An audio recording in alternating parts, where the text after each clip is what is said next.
I read somewhere that being made in the image of God is what makes us human. Okay, that is quite the broad definition, so let's break it down some.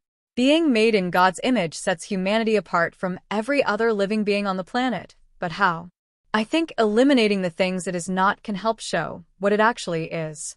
It is not consciousness. We are not the only being on this planet that is conscious. Every other living being is also aware of its surroundings. There are times when we lose consciousness, so that would mean that if being made in God's image was our consciousness, when we are asleep, in a coma, under anesthesia, or for any other reason, we would no longer be in God's image. Nowhere in Scripture is it said that being His image is a part-time thing or something that can be lost. It is not intelligence or communication. Humans are not the only intelligent creatures on this planet. Sometimes we are not even the most intelligent. Think about it this way. How many baby animals can fend for themselves when it comes to shelter, food, finding their parents when lost, etc.? How many human infants would find their way home if dropped off even several blocks from their house? Be able to feed themselves or find shelter at night? Very, very few, if any. Also, not all humans possess the same level of intelligence. Some are beyond smart, some not so much. Some have book smarts with no common sense. Others are not so good at reading, writing, and arithmetic, but can learn hands-on stuff in no time flat and fix or create things that those with book smarts would not be able to. Some have both. There are those with learning disabilities that never develop past a certain level. Furthermore, some individuals lack awareness and intelligence enough to recognize that animals are sentient beings capable of emotions, social interactions, and communication. In regards to communication, animals communicate verbally and non-verbally in ways that humans are often not able to understand. It is not emotional, rational, or moral. Animals of all species clearly have emotions and rationality and know the difference between right and wrong. Animals love, protect, and even grieve. When a cow has its calf taken from it, the mother will cry for days looking for her baby. I know this firsthand, unfortunately.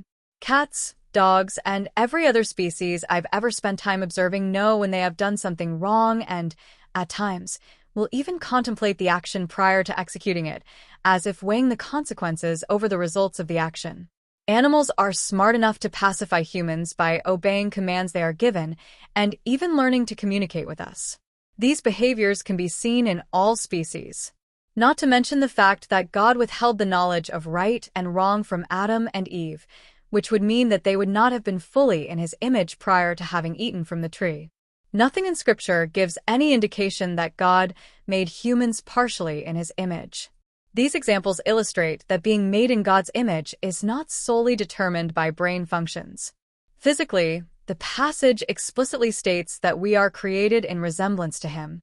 This physical likeness is not identical, considering the distinct genders, various skin tones, physical differences, and diverse eye and hair colors present in humanity. His likeness is a resemblance, as in not with 4 legs and fur, or wings and a beak, or gills and a tail, etc. Genesis 1 verse 26 says, "In our image, after our likeness," so the physical resemblance covers the likeness. But what about in our image? Jack works for Creative Works, a graphic design company that is sending him to a training conference. While at this conference, Jack isn't just Jack. He is Jack from Creative Works. He is a representative of the company, and his actions will reflect on the company as well as himself. Jack symbolizes the image of the Creative Works company, and his conduct during the conference will influence perceptions of the company's employees and their professional standards. In this sense, humanity acts as representatives of God here on this planet, and our actions reflect on Him as well as us. Now, think for a moment about things like thermal imagers that can show you what is hiding in the dark or on the other side of a wall. Or maybe an MRI or X-ray machine that shows what is inside the body. Satellite imagers that can zoom in on an ant's, but on the other side of the world.